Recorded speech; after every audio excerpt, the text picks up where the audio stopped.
Hi, so today we're going to be solving a multi-step problem and identifying what type of problem using structures in order to solve this problem and manipulatives. So here we have the problem. We're going to analyze the problem, and like I said, we're going to identify the problem, we're going to represent it with manipulatives, and we're going to solve it. The problem states, at the start of the year, Mr. Smith's class had 19 students, while Miss Rowe's class had 3 more students than Mr. Smith's class. During the year, 6 students from Miss Rowe's class moved away. How many students are there in Miss Rowe's class at the end of the year? So let's identify the type. We know that there's compare, join, separate, or part, whole. So let's analyze it bit by bit. We know that Mr. Smith's class has 19, while Miss Rowe's class has 3 more students than Mr. Smith's class. So this is comparing Mr. Smith's class, Miss Rowe's class to Mr. Smith's. So we have a compare. And this is going to be our first step for the multi-step problem. So we're comparing a large set compared to a smaller one. We know the smaller one because Miss Rose has 8 more than Mr. Smith, so Mr. Smith has to have the smaller set, and then he has 19 students in his class. We know that this is Mr. Smith, and we know that this is Miss Rose. We don't know Miss Rose's quantity at the beginning of the year, how many students she has at the start of the year. So let's keep going to see what is the second part of our problem. It says that during the year, 6 students from Miss Rowe's class moved away. So this is telling us that it is separating 6 students. So if the type is separate, 6 students. So we know this. We don't know the start just yet. We know the change, which is 6 students. The change is what makes it a separate problem, because there's an action going on. Compare problem, there was no action.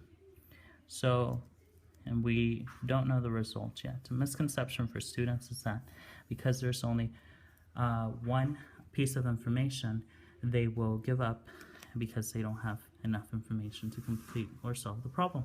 So, but what we need to understand is that we need to solve the first step in order to go on to the second step. So let's represent the problem so that we can solve it. Okay, so now we have the compare structure here. We have the large set, the small set, and the difference. We know the small set is going to be Mr. Smith's class, and his class is made up of 19 students. So that's a 10, which is also a rod or long, made up of 10 units. And then we have to add 9 more, which is 11, 12, 13, 14, 15, 16, 17, 18, 19. We also know the difference. The difference is that there's 3 more students in Miss Rowe's class than in Mr. Smith's class. So there's 3 is the difference, which is not a change. This is only going to be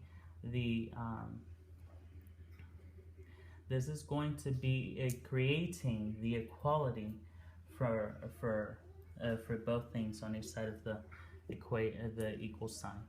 So not going to join in and not going to separate from the smaller set. It is just the difference, and it's going to create the equality.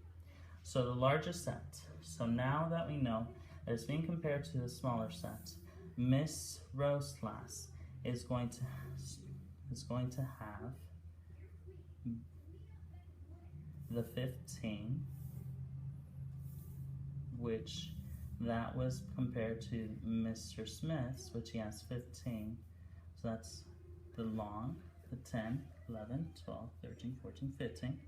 And then you're also going to combine it with the difference, which is 3 more.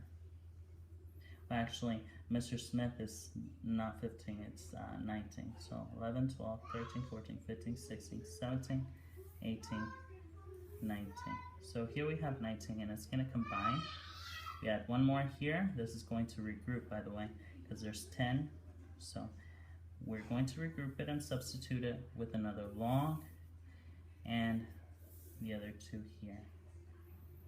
So here we have the large set of 22. Now let's go into the second step, which is the separate problem, and we know this. We know the start, which that's what we figured out in the first part, which was the large set. Which large set was 22.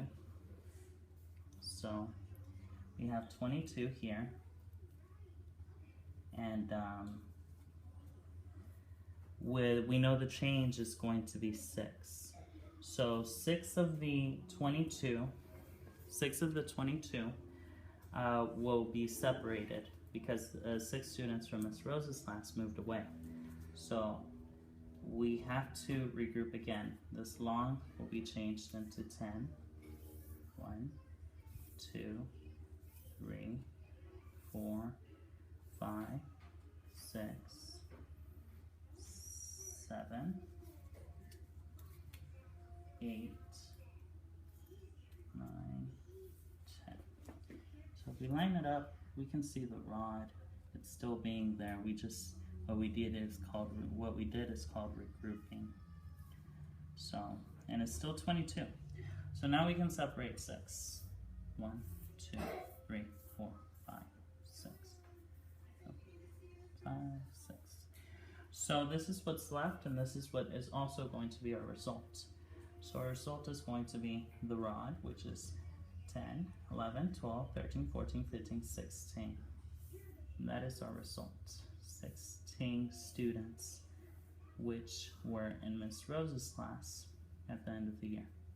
And that is how we solved the problem using the set model and the base 10 blocks for a multi-set problem. Thank you.